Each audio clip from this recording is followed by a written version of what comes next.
维修这台空调成本0元，收费0元，空手而归，1分钱没有。主家说他这台空调开不了机，叫我上门给检查一下。首先的话，我们通电，低响一下，我们拿这个万能遥控器开一下机。这里的话已经开了，指示灯已经亮了，百叶的话会慢慢的打开，已经打开了。主家说开不了机，现在的话已经开了。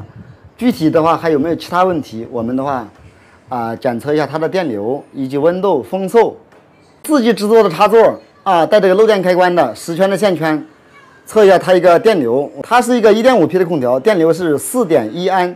我们拿这个电子温度计测一下它的温度，这个探头的话放在这个出风口这里，设定的是21度，出风口的温度达到18度，18.2度，环境温度达到31度，从这个温度的话看的话，它也是正常的。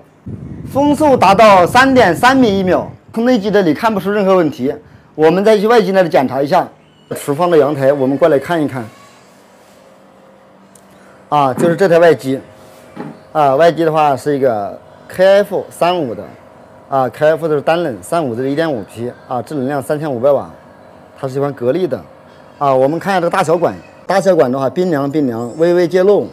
这就是一种很 OK 很正常的现象，完全不需要加泄种的，一切正常，一切 OK 外风机散热的话，也是散着热风，吹得呼呼的。这个磁片的话也不脏，内机一切正常，外机一切正常，出风的话都很 OK， 也很冷，电流温度风速都正常。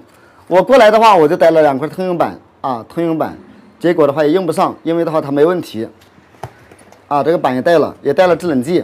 410的制冷剂变频用的，R22的制冷剂定频用的，就是它这台空调用的都用不上。一来的话，主家就问是不是需要加泄种，我说的话我给你看一看，结果的话用不上，都不加。安全带的话我也带了，都用不上因为的话它在阳台，带了一大堆材料制冷剂、定频、变频都有，还有通用电脑板都带了，结果的话都用不上，什么都没做这种情况的话，空手而归，1分钱没有。我也不知道各位老铁们像这种情况能不能收到这个上门检查费我这边的话就不收了。